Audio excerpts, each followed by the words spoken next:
down so that we can still look fancy? There we go. Thanks, dude. Okay. So welcome back to Closing Bell. I think we're going to have a fun one today. We'll introduce our esteemed guest in a minute. But just as a reminder, because one of our IT wizards told me to remind you, because I always forget, if you have questions while we're talking today, you can plug them into the Q&A, and I will try to do a better this week of monitoring those questions, and so that we can get those to Jim Hilker, the guys that know stuff about stuff. So Trey, take it away, man. Yeah, well, good afternoon. I know it's Memorial Day Friday, and like in a regular year, that is like a big momentous occasion. It's a little weird this year. I feel like everybody's kind of on the fence, but I still feel like it was appropriate to drink an Oberon. It's finally Oberon season here in Michigan. So even though it's super cloudy outside and you know the world is flooding in northern or in mid Michigan, you know it's still summertime. Dang it! So we're gonna celebrate the right way. So today I think we're gonna cover a lot of stuff that is more of a kind of general rumblings that I've been hearing kind of from the ag community. Rumblings or ramblings? Both. Yeah. Ramblings would mean that, you know, it's like people talking and talking and talking. Rumblings is more like a grumbling, like this is just like this, and I'm upset about it. I got it. Really, I want to talk about that one. But to give you some context of where we are since last week, so for a while there, I think there were a lot of fears. I mean, we even talked about them at some length about protectionism setting in, particularly on grains, kind of globally. So now we're kind of sitting in this interesting place in terms of kind of global development of agricultural markets, where you even have articles coming out of like Bloomberg saying the world has too much wheat. And you know that might be kind of an oversimplification of what's going on in wheat markets right now. But the lead here to me is this reduction of fears about wheat shortages. So you know while we thought for a minute there that we might have some type of, you know, global food crisis, yeah, it really is not playing out that way. And by the way, like the whole line for a while is like, don't panic. Like, don't panic. We said it a bunch of times. Like, this is just evidence that like the system is super dynamic and we're playing through it. This wheat glut that they're talking about is kind of in part related to weather. So, you know, there is fear in terms of weather of what's going on globally. But it does look like we're going to come in fairly strong, at least according to the forecasts from the USDA that are being reported by Bloomberg. I don't know. That's just something that's important to highlight. Is again, we're not in a place where all of a sudden the world is going to starve because of COVID-19. Yes, let's add a little bit of that. The problem all along with the wheat shortage, or talk about it, was a country not being able to get it because someone else wanted to give it to them. Right. Our normal situation in wheat is too much. And, you know, and the same thing, we could say the same thing for corn, the same thing for soybeans. So it's really what policies are left in place, put in place, changed, of whether individual countries may be short of wheat. Right. Wheat being kind of the most important one because it's a food grain versus the other two are feed grains. So it's the shortage. If we have a shortage, it'll be a policy type thing into some countries, not for the world. And I checked right before we started, and Russia, who exports about 10% of the world total trade, international trade in wheat, still does have their export restriction on in wheat, which I guess you're saying is, if we're talking from the perspective of our farmers, helpful in this, and that at least partially. Yeah, but so on this, like, so we're talking about, I mean, you see this marked increase in global wheat production in terms of like hundreds of millions of tons. We're producing globally 100 million more tons than we were in 2010, 2011. But in the U.S., that trend line looks different, right? U.S. production of wheat. U.S. production of wheat somewhat, but we've had pretty good yields the last couple of years, which has offset. It But is. planting the acreages are US. down, right? We planted less wheat last fall, winter wheat, than we planted since the data started being collected in 1909. We planted the fewest amount of acres. We've had 2 good yields the last few years. It looks like we'll have a decent one this year, not as good as last year, but the real key in the world thing is other people have picked it up, and other people actually have a lot of preferred wheat. Sure. Yeah. Well, so that trades into the next slide. It was probably important to introduce. Probably should have done this at the beginning. Although Jim Hilker probably needs no introduction. Hilker was in the department from 1982. And it kind of looks like he died. I know, the you're way right. you've got that set up right there. That's unfortunate. I didn't. Right there. Although, I mean, that beard is that's like a 3-week beard too. Like that's not. It's impressive how much of a beard he grew, because this photo is the last known photo of Jim Hilker before COVID-19. So that was like 2 years before. It's December 18. well, that one is, but yeah. Yes. Yeah. So this is Jim Hilker eating chicken gizzards in Potterville. So Jim has been studying grain markets, commodity marketing in Michigan with an emphasis, but for, I mean, literally since longer than I've been alive. And Schaefer too. And Schaefer's older than me. I just want to highlight that.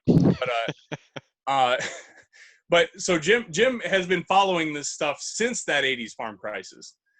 So like, talking about, what's going on now versus what was going on then, I mean, Schaefer and I could speculate on it, and I think we probably would have something of value to talk about, but it made sense to us to kind of reach out to somebody who literally was living it and trying to figure out how to address that in extension during the moment that it was happening. So this is a photo from our Ag Credit Conference last year. Now, I don't really know what the Ag Credit Conference is going to look like this year for kind of COVID reasons, but Jim was a fixture in Michigan ag for forever. If you go anywhere and you talk about AFRI in the state of Michigan, somebody's going to be like, "Oh, is Hilker still kicking around?" And that is going to be a weird conversation for a while, because like everybody I'm going to talk to in Michigan is going to bring up the weird fact that Jim Hilker isn't a part of the department. So with that, Jim, I'm hoping you can kind of help us think through exactly what looks different between what we've got now and the 80s farm crisis. But wait, time out. Jim, okay. Before you start your rant, I think we've got a really good comment or question here that alludes to the wheat point you made there. A lot of the stuff we grow in the U.S. looks different than a lot of the stuff they grow other places. Where Larry Jacks here says, my homemade bread consumption has gone up by 6,000%. Since being at home, there is constant fresh bread on the table. And so I wonder if what your thoughts are there about that change in the way that we consume our food, in the kind of relative prices of you versus other kinds of wheat. Well, first of all, I'm jealous, because at the beginning of this thing, we tried to buy yeast and we couldn't find any. So my wife, one of the reasons I married her is she could make wonderful homemade bread, that and fried chicken. And she's not home right now, but she is watching. And so I got excited about having homemade bread again, and we gave up looking for yeast. It's probably out there now. My guess is the question partly is, are they eating a lot more homemade bread than they ate store-bought bread? My guess is they started off, the answer is yes, because it's so good. But that's really big. Is any more wheat being so homemade bread versus store-bought bread, or store-bought consumption versus food away from home? Wheat used for flour to make bread. Are we using more of it because of this situation and less of it? Mm-hmm. And I would say at this point, we're still probably using less of it going in our stomachs for a number of reasons. But I think there's something there too that, like, okay, so there's been in terms of percent change of people making bread, huge increase, but it was a really small percent It's of the still population. zero. Yeah. Yeah. So like it's really not going to be, in my mind, it's not going to move the markets that much because it's still a small share of the production system that's going toward making their own bread. Well, I want to Okay. make a plea The to my bigger wife point. at the show to make me some homemade bread. The bigger point of substitution away from home to at home and the types of foods we eat at home, I think there's a big story there. Oh, I do. Yeah. I just went back to the wheat consumption, but the story is bigger than that, way bigger. Well, but I mean, even it's a bigger story for wheat than the baking my own fresh bread. Yep. Yeah.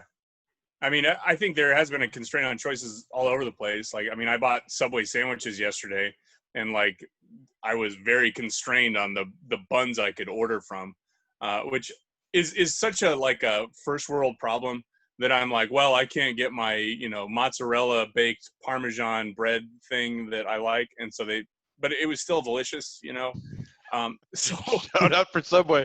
Jim's plugging his wife, and you're plugging Subway. Oh no, I'm not. Their online ordering system was terrible. I will revise and resubmit on their online ordering system. But but what I'm trying to talk about is the fact that we're not all chefs at home. So I think we do eat a lot more bread sandwiches at home than we would if we were going out for food away from home, just as a general rule. So I can see maybe it's not fresh homemade bread we're producing or consuming, but as in Jim's of bread going into my belly, wheat going into my belly, I can imagine that increasing relative to other types of foods. Okay. Yeah, that's a good question. We'll have to get into it later. And that is real interesting. It's gone down gradually but consistently over the years, most years. Wheat consumption, bread consumption. Yes. Okay. Now, Jim, now you can rant on the 1980s. Okay. The first thing I'm going to try and do somewhat of a comparison between now and then. And one big thing I want to say up front is this farm crisis, because to some degree it is for a lot of producers right now, isn't over yet. So we can talk about differences, and I'll try to, but I don't think we can compare them, and don't want to get into comparing, quote, better or worse, because we don't know where this one's going to turn out. The net farm income we have in front of us is about a year or so short, but it's not very much different than the last 3 years. We did have a bump up in 18 or 19 a tiny bit, and we don't know what's going to happen this year, but it's going to be down. It's going to be down a lot. As Alex reminded me before this show started, over the winter, I told farmers what the price of corn would be within a nickel, and now we're 50 cents lower than that. And I said soybeans couldn't go under 840, and we're way under 840. Glad you retired. It's one thing about forecasting. Just about the time you think you're good and get a swell ahead, it pops. So And okay, so let me critique this figure. If I look at this figure and I don't know the context of what's going on in agriculture, I'm going to say, man, it must be way better to be a farmer now than it was in 1970. Like, there's just way more money. My net income has increased significantly since then. okay, Why is that not true? These are nominal dollars, Okay, so we got inflation in there. which is considerable in this. What else? That's kind of the biggest thing. No. In terms of the people who are operating, I think the Okay. debt to asset ratio is way too important now. Like, I think there's a balance sheet piece here that like this net farm income isn't capturing. That's true. First of all, a lot of things in value here aren't there. It doesn't do anything next to the equity one. And that goes back, if we look at if you could flip down to prices for 1 second, you see the 1960s, how low that was until we got to the 1970s. Okay, that's important because there's been 4 golden eras in agriculture. Okay, just after World War I, just after World War II, the 1970s. Okay, now it stayed there, but the prices, but those are real prices, somewhat made up by better technology and more yield. And then the ethanol situation, which started there right about the time that the country went into 2008, 2009 recession. So I wanted to show you this to have a little background in 1960 before we go back to the 70s. So we can go back up, please. Back here. Okay. Yeah. So those net farm incomes, the other thing that shows farmers are doing pretty good compared to society, if you see how small the green is, that's the government payments parts. And they receive some government payments under this program or that almost every year, whether prices were good or whether prices were bad. But that green looks like it got a lot bigger after 1980. Yeah, the green got a lot bigger. The other thing that green does is that is an absolute amount, okay, divided among all farmers, but all farmers didn't have the same government program opportunities. Some farmers chose not to be in the government programs. Other farmers, you get paid on something called base acres. I think most of our viewers know what that is. I wouldn't assume that. Talk it through. Base acres, and you may have a very small percent you're getting paid on, or you may have a very high percent you're getting paid on. So the price drop in there was pretty significant, as that can be shown by the price drops big, because the government payments are fairly high. But so, like, if I look at this, that it looks like it's really 1 year that was the 80s farm crisis. Oh, yeah, and that's where I'll give it 2 or 3 because prices were, some inputs and some other things were going up at the time. But that's in net farm income, and that's a really big point. So let's go to the one we're in now. I'm going to tell you most of that is due to lower prices. So this here. And this is corn prices, but you're saying that this represents kind of, yeah, substitution's pretty simple. Farmers adjust extremely quickly. Soybean prices within a year or so did the same things.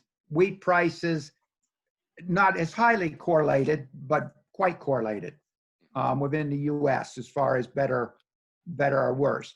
So if you look at these prices here, yeah, it was a 2 or 3 year period, but the high price there right after that 1980 recession line, just to identify it, we got those high prices because of a government program.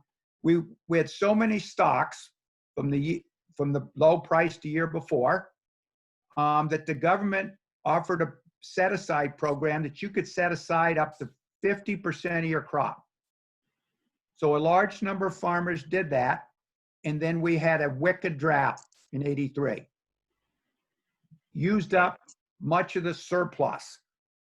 So corn prices went up there, but they didn't have a lot of corn to sell.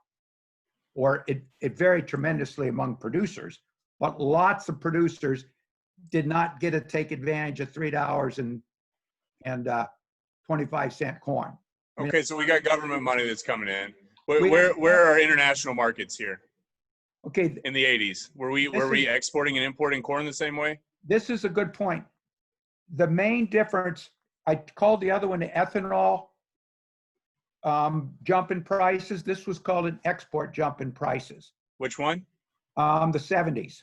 Okay. Some of you may recall the what's called the Russian grain theft or whatever. Russia made a significant something to throw out just casually. Russian grain theft or whatever. That's a movie to me. Like that sounds like some. This was one of the neatest things on their part, not our part. Okay. Basically, Russia, when they had a good crop, their people ate knockoff well. of When they Ocean's had a poor 11. crop, their people ate bad. In the early 70s, they made a big commitment to feed their people. So in 1972, 73, they came in and bought a lot of wheat at once from the 5 or 6 major grain people, and none of the others knew that the other was selling it. So they bought a massive amount at low prices, and that year farmers didn't do very good, but right after that they did. The prices went up the next year dramatically. My father-in-law sold at the highest cash soybeans had ever been in the 1960s at $12. Now, it wasn't for a long period, but $12 soybeans. How'd he do it? Well, he was laughing at the elevator guy, sell my last 200 bushels if it hits 12 bucks, and he went to Florida and they hit 12 bucks. Wow. But so things like that happened. A lot of farms were paid for in this period. So people were doing pretty good. And then now let's start looking at some of the differences. If we go to land, I think, is land prices next? Yep. Okay. Look at how land prices got started bidding up in the whole 70s. Okay, that follows along. Sometimes I think the corn price picture does a better of how people's income is than the net farm income pictures, but okay. Look how much land prices were bid up until right about 1980. They were bid up because of these higher returns, significantly higher returns. Again, back to my father-in-law, he paid for his farm over that time period. He did not buy much more land, but he paid for what he had. So land prices went up and up. And I remember hearing, and you guys are old enough to remember hearing, you guys remember 2008, or is that too long ago? I remember 2008. I was born by 2008. People would say, could land prices drop? They'd never have gone down before. An economist would say yes, but everyone else would say no. Some of you may have heard that same quote, but I forgot how long 2008 ago was for you. It was yesterday for me. No one expected the housing market to drop. It had never dropped before 2008. Well, a lot of the same things were going on then that happened here. In the 80s. In the late 70s, early 80s. And as we all know, it crashed. So if you bought land at that high level, look at your equity position. And just because your equity position dropped, your cash flow didn't go up. And in fact, we have a few years there where cash flow went down, even if it was just 1 or 2 years. But your debt was amazing. So in this same moment, in the late 70s into the 80s and everything, so I moved here from Oklahoma, so my first thought is energy, right? Yeah. So this same period of time was this like energy boom and bust cycle that happened. Like to me, when I start thinking about that space, and Alex hates my props, but here it is. Oh, no. So Boomtown, fantastic book, one of the best books I've read in years. It's about Oklahoma City specifically. But the one that's more of the dark horse is Funny Money. Okay, so Funny Money is this book about the Penn Square Bank crisis that happened right along this kind of trend and trajectory, where you had people that were basically more than willing to give out these massive loans to energy investors and speculators in energy markets who were trying to wildcat through the state of Oklahoma, Texas, parts of Kansas. And so there was just like money that was available that ended up bringing down Continental Illinois in Chicago. So where is energy in this story? Well, energy wasn't as big a part of this story. It was only in cost at this time. So yes, their costs did go up at the same time, both because of nitrogen, which is a huge cost, especially for corn, and drying. Mostly corn, as well as, we drive tractors, we drive combines. So Mm-hmm. fuel costs are a significant portion of a farm's cost. So when did oil price hit their peak in that era? It was a it was after this farm crisis. Okay, but so the point is that energy is always a player and fertilizer is always a player, but that wasn't, I think, the main player over this time. We go back to those land prices there. It dropped, so there's the equity. Now I want to say, we say, well, farm prices have gone up after that. You notice farm prices have not dropped this time. Okay. Hold on. This time. Excuse me. If our peak period, what appears to be turned into a farm crisis over the last 3 years, and you have to be determined how long it is. You don't see land prices. That surprises me some. But there's some pretty big differences between how land prices got to this level and how they got to the previous level. Previously, much less money had to be put down. There were the people that paid for it. It's amazing how many farmers have no debt. Really? So a lower had to be down, so maybe 35% had to be put down. The big jump in the 2007 to 2010, the banks actually, and especially Greenstone Farm Credit, dramatically remembered the 1980s, and they insisted on at least 50% equity in any land purchases before they would give a loan. Wow. So farmers were in a much better position to own it.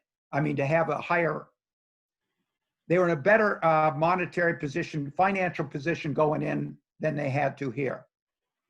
The other difference is, and we're going to get to it, so we know where we're going, is can we go to interest rates for a little bit? Okay. So a lot of these purchases happened in the 70s, and even later in the 70s in here where, interest rates got into the 7 or 8% or so, but that wasn't as odd as you can see here at that time. But a big part of the story is at that time, variable interest rates were a big deal. A lot of land was purchased with variable interest rates. So your interest rates didn't just stay at that 7.5 or 8%. They went up to the 17.5. They went up to the 19%. When you hit that 1980s farm crisis. Because so what we've got up now is 30-year fixed rate mortgage averages. Okay. And so this is real estate markets, but it lines up, I think, really interestingly, because look at so the gray on all of these things, by the way, are recessions. And so look at the interest rates during that 80s recession and where those interest rates are. They line up perfectly. They were drove up a lot because inflation. I mean, this interest rate was driven up for large reason to stop inflation, which was fairly rampant in the 70s, like 6, 7, 8% at times, or probably a little high, but compared to today, really high. So when it got up that high, people couldn't pay their mortgages. Okay, so a lot of land,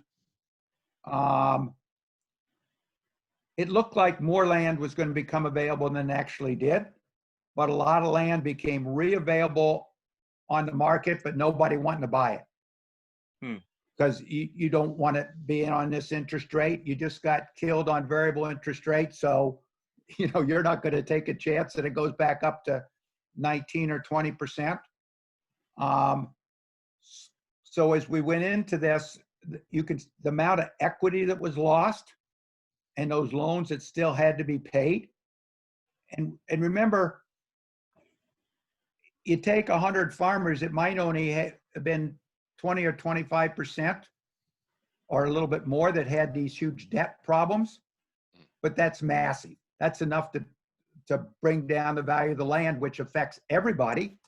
because of Yeah, their balance sheets. But so let's talk about the size of these farms in 1980. They were smaller farms then, right? Yes. So there were more smaller farms. So like 25% of the farms going out now would be a larger cut of the production system, right? Way larger. Way larger. Could be. I guess it depends on what farms would have gone out in the 80s. There were more medium-sized farms, if I remember right. So we've just seen a carve out of the middle. We've seen the same number of small farms and But- sort of a growth in the big Yeah. farms. This was one of those things that did it, because a lot of the 500-acre farms, which have gone away for different reasons, in Michigan, especially, they work full time at GM and farm 500 or 600. You know, we didn't. There's graphs out there, the amount of farm income versus off farm and things like that. So for the small farmers, most small farmers had off farm jobs. Mm-hmm. And the ones that didn't, well, they went with the medium-sized farms. The other thing is hopefully more of the farmers are younger like you guys. Now? Farmers. No, farmers are All not, farmers no, are right? 300 years old. No, yeah, but all farmers, look at the data. All farmers have been 300 years old for the last 70 years. Well, now they're 301. Yeah, that's about it. They're up about a year. Yeah. I mean, it's been 58, 59, 60, somewhere in there as long as I can remember. It's a little bit on how you define ownership and a bunch of things. Fair enough. Yeah. If you weren't, we got rid of, the other thing they got rid of is some farmers are poor farmers, or were. I would argue that's another difference. We won't have farmers going out that are poor farmers, and we had farmers going out in the 80s that just really weren't that good of farmers. Well, that has to do with your net income graph. That's sort of what I was trying to hint at earlier with your net income graph. Yeah, you lost the marginal farmers. Yeah. And so you have more efficient or exactly effective farmers. That plays into my story in the graph. I agree. It tends to show it. Okay, so this number, to me, is it fair to say this is the biggest reason why this isn't the 80s farm crisis? No. Yes. Well, No. Okay, then tell me What why. is the biggest one? Well, just that this is not a farm-specific crisis. Okay. Well, interest rates. But there were a lot of things that were in crisis in the 80s. Okay, interest rates, I wouldn't say were caused by farmers. Okay. I would say it was no more caused by farmers than COVID-19. Now, it is a more regular Caused one. by Volcker? Sort of. Pretty much. Yeah. We got rid of inflation since. Now, whether that did it or not, I don't know. I'll leave that to the macroeconomists, but we haven't had it since, and the market gets spooked a lot quicker. Look how little the interest rate, okay, there is a little, had to go up in 2007 and 8 to spook the market. Yeah. I mean, I'm back to the general economy. Yeah, okay. Look how little it had to go up in late 2000s to spook the economy. Now, there was other things that caused the recessions besides those two, but they're part of that was part of it. Let me well, you can either just ignore this and finish your thought, or you can do whatever you're going to do. I think it's sort of easy to say, all right, this doesn't look like the 80s crisis, but I'm wondering if, since you've been following all this stuff since the Civil War or the beginning of time or whenever you started at MSU, are there lessons we can learn from the 80s farm crisis? I think so. One of the things we can learn, okay, they learned going into this thing. They did not lend with variable interest rates, and they did not lend if you didn't have a lot of equity to put into your farm to start with. And I think maybe it's helping now as far as how deep it goes, but I think it also will play a big factor on how quickly we can recover. Okay, now those were already in place. Mm-hmm. The thing that is very much the same right now is cash flow. My cash flow is not enough to pay my debts across the board. So I said, yes, this person has more equity still in these high-priced land, but if you're not getting enough cash flow to pay for this land, even at a high interest rate, a low interest rate, you're hurting. So the biggest similarity between the two, and almost of everyone, is the cash flow. There's less of it depends on your commodity whether there's been the drop in equity. For cash crop farmers to date, they haven't lost their equity as bad. Although right now the banks are paying less attention to that. It's cash flow, cash flow, cash flow. Can you pay me on the debt? That's different than dairy. Dairy's lost equity. Their cows are a huge part of their equity, and they've lost them dramatically. So they don't even have that to borrow on in the short term. So to get to the longer term. Okay, so this 80s farm crisis, in my mind, it's usually like a cash crop thing. People are talking about wheat, corn, soybeans, or some mixture of row crops, right? Where were dairies at in the 80s? I actually don't know. Okay. You need one person to study dairy because it's more complicated than all Super the rest put complicated, together. Yeah.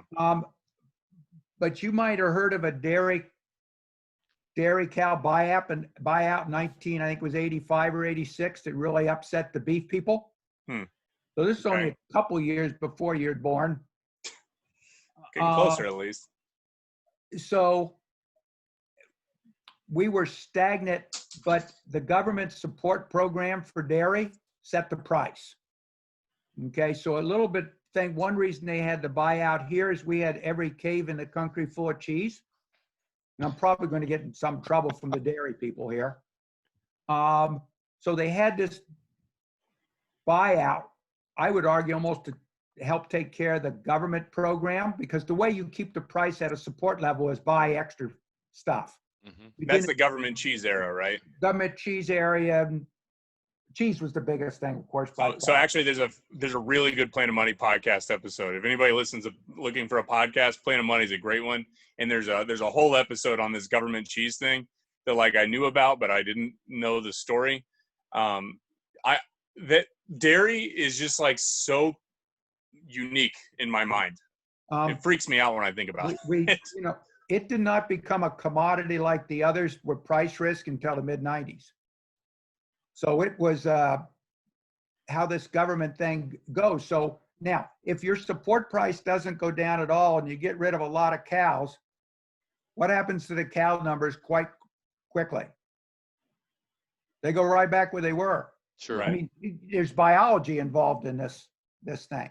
Right. So talk to some rancher or beef people, they've still never forgiven dairy for this. Okay. Because it did for a period of time hurt beef prices. I mean, that put a lot more beef on the market. As someone mentioned earlier, exports of grains in this country have kind of stagnated since the increase in the 70s. So if we want to have higher usage of our corn, wheat, and soybeans for whatever reason, other than soybeans went up a little bit at the end, but corn hasn't, wheat hasn't. It's been stagnant in absolute terms. I mean, there's world famine, we export more. There's worm and glut, we do less. So, but if you look at a graph of corn exports or wheat exports, it's flat and wheat's a little bit down. So when you talk about this, then you're saying that that bump from 1975 or 1972 to 1975, that's exports. That was an increase, a massive increase in exports. Yep. And then you have kind of, obviously there's some stuff going on in the 80s, but the trend line there stays kind of flat like a shelf until, and then that next bump is ethanol. The next bump is ethanol. I call it almost solely ethanol. If you talk to University of Illinois, they'll call it, and there's something to this, ethanol plus China and demand for soybeans. Okay.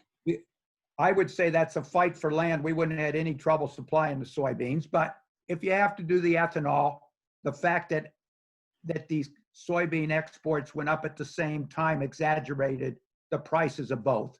Okay, so you were working hard in this industry before ethanol, right? Before that became such an important part. So now, I mean, even the Michigan Farm News is publishing articles saying, like, is this the collapse of ethanol? What do you think? Are we going to keep driving as few miles as we have now? Probably not. I think the answer is no. I think, to me, the growth in ethanol had already stopped. And we have had some years where it's gone down or up a little bit. But you go back, I forget what it's 3, 4, 5, 6, 7 years, and for all practical purposes, ethanol production, corn used for ethanol production has been pretty constant. That has given us slightly more ethanol due to efficiencies. We get more out of it. So do you think that like saying that this is the collapse of the ethanol industry is kind of doomsday? It's a little too far upstream? I think so. The government would have to change a rule. Yeah. You know, we still have to have a certain percentage as ethanol. You know, now they're getting it pretty cheap. I read something that a few of the ethanol plants have opened back up. Oh, really? That was going to be my question. Now I wouldn't call it enough to that this is a big new trend. Who knows? Another one may shut, but you know, so there has been some positive returns to ethanol, at least in the sense many of these plants are paid for. I mean that they're costly to maintain and update and everything. You know, was ethanol the way to get corn prices up versus food? I'm not sure. I would have rather the world ate a lot more food, but that would have mean raising world incomes. But we have a lot of communities built around these things. So I think the cost of kind of maintaining that till it either gradually goes out or whatever would be cheaper for society than stop supporting the rule we have. But what about in the short term? This, you said, are we gonna keep driving again one day? Well, I freaking hope so. But when that day comes, I don't know. And so if in that interim these ethanol plants go broke, you can have a blending mandate. You can set it as high as you want, but if we don't have the capacity to blend, then there is no ethanol. I know that just to highlight that point. Is that in a probability set? Absolutely. Even if we go back, so a lot of the first plants of the new type were built 2006, 2007, was they really went. Those aren't brand new anymore. And there's still a few of old ones left around. My guess is if those are closing, they'll never open back up. Okay. Yep. We had a huge one in South Bend that I think kind of eventually went away, and I don't see it coming back. I don't see any new plants being built or even any new capacity on the plants. Like at Albion doubled their size of their plant 2 years ago, and I might be 3. I can't. Yep. But they're really good at it. So no, if you're thinking of growth in the ethanol thing, I think that might be a lower probability of happening than years of it collapsing quicker. What share of the capacity are you saying has shut down that you think is not coming back? What share of our pre-coronavirus capacity? I don't know if I can give you that number very well, but Okay. given the amount they're predicting to be used this year, it can't be a real high percentage.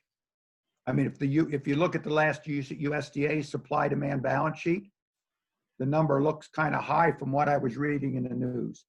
Oh, really? Okay. So either someone's stepping it up, the USDA is too optimistic. But even if they're a little optimistic, they don't have it down a whole lot Sure. last year. Okay, so let me jump into a question that's a completely different angle. Yep. But we had a question from the audience, and this is a question that like is one of those things that I think a lot of people are talking about, and I know that like Brian Brigham and I are gonna have a phone call next week, and we're gonna argue about this. So inflation was a big deal in the 80s and 70s. Yep. And so I mentioned Volcker. So Volcker was the chair of the Fed at this moment in time. And so Volcker intentionally raised the interest rates in the United States to try to curb inflation. Yep.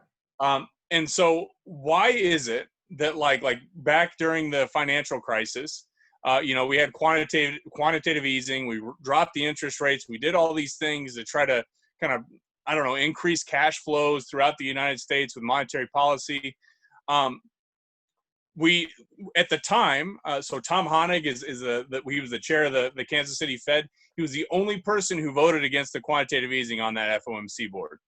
Mm-hmm. Everybody else was on board with quantitative easing, but his argument was that we're going to increase inflation with this policy, and it didn't happen.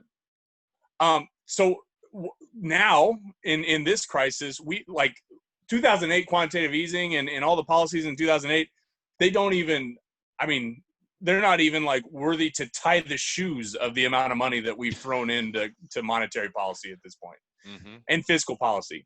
So what's going on? Why aren't we seeing inflation? Will we see inflation? Or I mean, that's a story in the 80s farm crisis in my mind. I think we don't know the answer yet, because remember what the definition of inflation: more money chasing the same amount of goods. Okay. Well, right now we don't have the money chasing those goods. Oh, that's a really good point, dude. That a lot of this stuff is being stored up.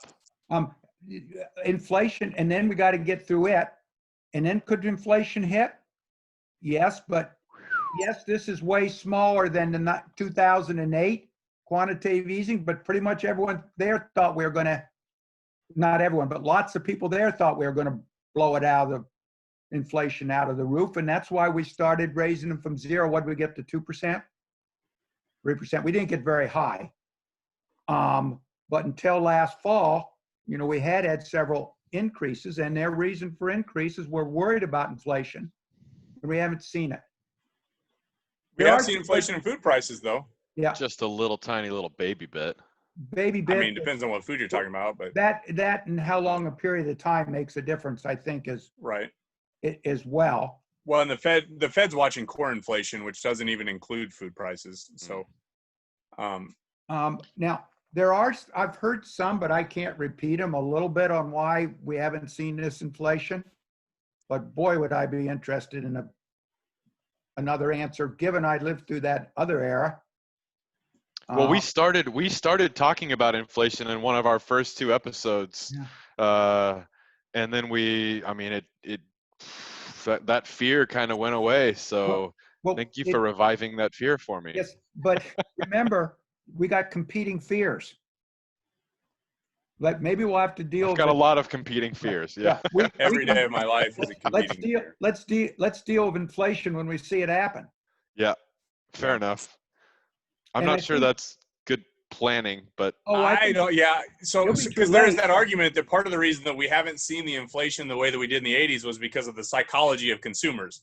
Because once it's in my mind that the prices are going to increase every year, then I'm going to start asking for more money in my raises to adjust for that inflationary period, and it just fulfills this cycle. And so that's why the 80s, in my mind, hurt so badly, because we had this psychology of inflation that Volcker literally stepped in and just crushed, and it hurt like hell. So like, are we doing the same thing again, or is this a completely different thing? The build on that, if you look at real wages, it's been a long time since they've gone up a significant amount, and wage inflation tends to be the biggest driver of inflation, or a big part of it, because the increase in cost, it's the biggest cost of goods, tends to be labor, yeah. or huge anyhow, depends on your industry. Interesting. I'm out of my comfort zone right here with all of this macro policy, but I wonder about if you could give some light on that unemployment figures we've been seeing and how that works with the inflation story. Well, it goes back to the cost of goods. Is it playing a factor right now or not? I mean, well, I'm just thinking you just mentioned real wages, and if the real wage is zero for a growing number of people, not zero, but yeah. You take my point, then You that's going to offset the massive stimulus injections we're seeing. Yes, until the time period where the massive stimulus projections quote work, and the huge fiscal. Right. Well, there's both of them. We've seen on the monetary and fiscal side. If those do what we hope it does, that means it may do a little extra down the road. So I will say that you punched a hole in one of my like standard things about inflation right now, and it kind of pisses me off a little bit because like it's my go-to move right now. Is so in my mind, in the United States, we have kind of the standard currency of measure for many countries. So if you are looking for a safe haven to put your money or your assets, and you drop them into dollars, and so our market has become far more globalized. And so we're not just talking about, like, in my mind, in the 1980s, we didn't have such a globalized market. And so in a closed economy, it makes a lot of sense that like inflation had the potential to run rampant the way that Venezuela has seen. But because we have such a massive international market, what I would have to find in my head is an alternative stable currency for somebody to invest in. And if there, you don't think? No. No, your story still hangs in there. Yeah, and exchange rates are different than inflation, but I also think it's different. I think they're related. Yes, they are. I agree, but I also think it's it's important to caution the things that Jim is talking about are not Venezuela, are not Zimbabwe hyperinflation events. Those are closed economies, is what I'm saying. We have an open economy. I actually like your point, Trey. I think one of the things that may have kept inflation down is it being a more open world market. Your costs go up too much, I'll make it over here. Right. Except for that, that's not. It's quickly becoming less true.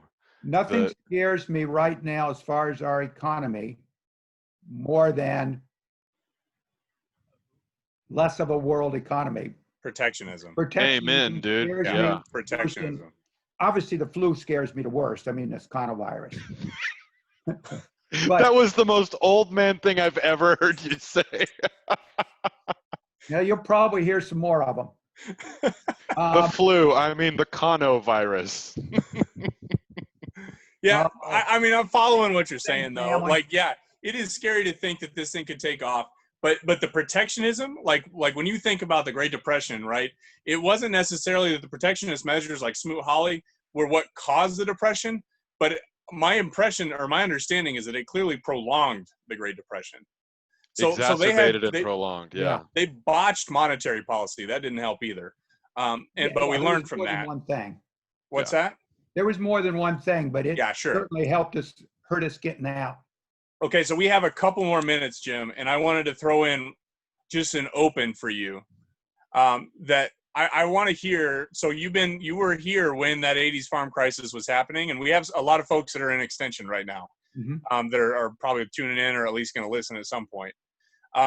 So when the 80s farm crisis happened, what kind of programs did y'all decide you needed to implement and establish across the state that you felt like were impactful?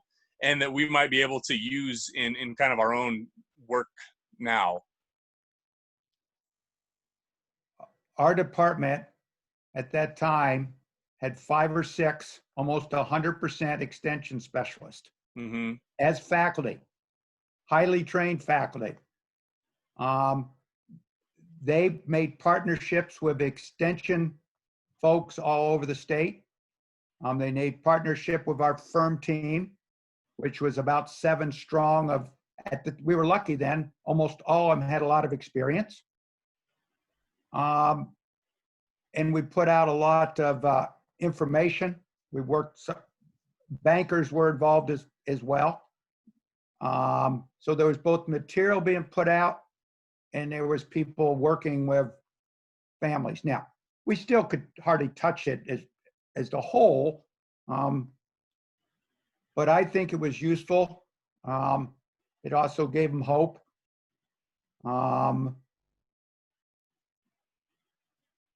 And I don't know, or, we weren't planning on this happening, whether it'd be nice if we could still get some more information out on, there's a big problem with farmers being ready to talk to the banker.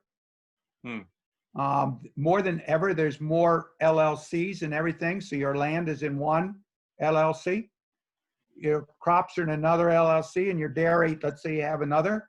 And to put that information together so that the bank actually has a good idea of what your equity is. There's been some evidence that you see the bad, not good cash flow. That's the only part your credit people have seen. So loans are being turned down. So there is some of those out there that have enough equity that you'd hope, if the financing could be laid out right, they could make it through the next few years and make some adjustments. But how do we do that now? What kind of programs? I mean, is it, so in the 80s, and my first thing is this ag credit conference that y'all had at some point. You thought maybe we need to establish some type of conference to bring in bankers and kind of talk through some of these finance questions, right?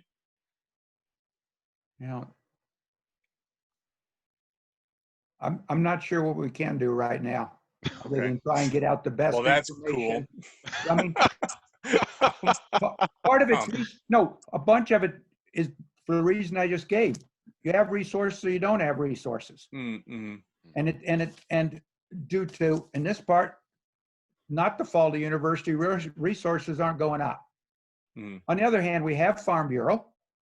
I know we have people in here listening. They have an idea of this.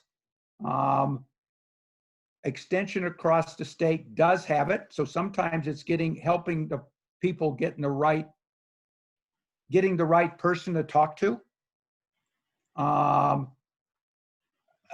Another thing is